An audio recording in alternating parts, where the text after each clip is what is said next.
If you grew up being told you had so much potential, I have bad news for you. That wasn't a compliment.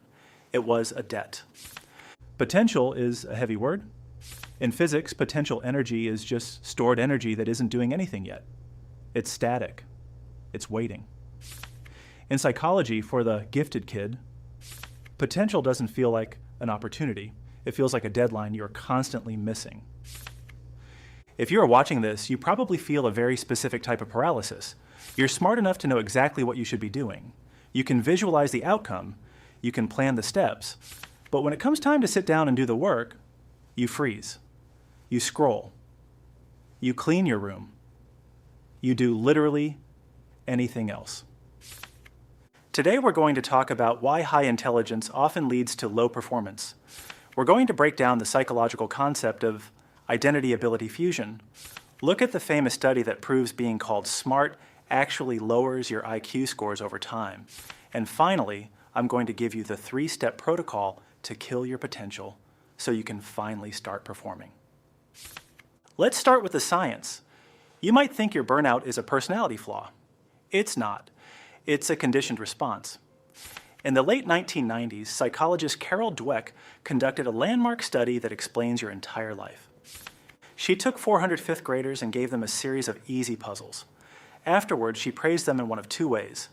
Group A was praised for their intelligence. Wow, you got a high score, you must be smart at this. Group B was praised for their effort. Wow, you got a high score, you must have worked hard. Then, she gave them a choice for the next round. A harder puzzle that they would learn from, or an easy puzzle just like the first one. The results were terrifying. The kids praised for effort chose the hard puzzle. They wanted to grow. But the kids praised for being smart. The majority chose the easy puzzle. They wanted to protect their title. This is where the gifted kid trap begins. When you are praised for who you are, smart, rather than what you do, work, you develop what psychologists call a fixed mindset. You start to see every task as a test of your identity. If I have to try hard, it means I'm not naturally smart. If I make a mistake, it's not a learning moment. It's evidence that I'm a fraud. You learned a dangerous equation. Effort equals lack of intelligence. Think about it. If you're a genius, things should be easy, right? So if you have to study hard or struggle with a concept or ask for help, does that mean you aren't smart anymore? To protect your identity, you unconsciously avoid anything that might challenge you. You procrastinate not because you're lazy, but to protect your ego. If you don't study and fail, you can say, I didn't try. But if you study hard and fail, that proves you aren't special. And that is a risk you refuse to take. This usually plays out in 3 stages. Stage 1 is the coasting phase. In elementary and middle school, you didn't need study habits, you didn't need flashcards, you just listened in class and got A's. While other kids were learning discipline, organization, and grit, you were learning that success is automatic. Then comes stage 2, the wall. For some, it's AP calculus. For others, it's their junior year of college or their first real job where there is no syllabus. Suddenly, raw processing speed isn't enough. The problems are too complex to just be smart at. You need a system. You need to fail and iterate. But because you never built the muscle of failure, because you never learned how to be bad at something, you panic. You experience imposter syndrome on steroids. You look around and see people who you know aren't as smart as you passing you by. Why? Because they have grit.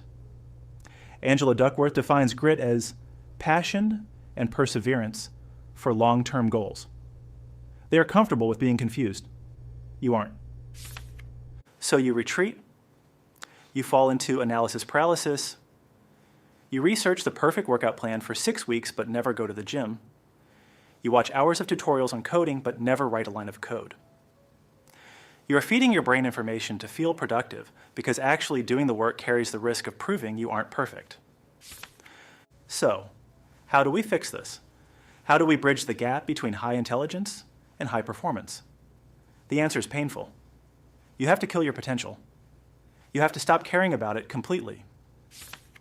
Here's your 3-step protocol to break the cycle. Step 1. Reframe the pain. You need to rewrite your internal code.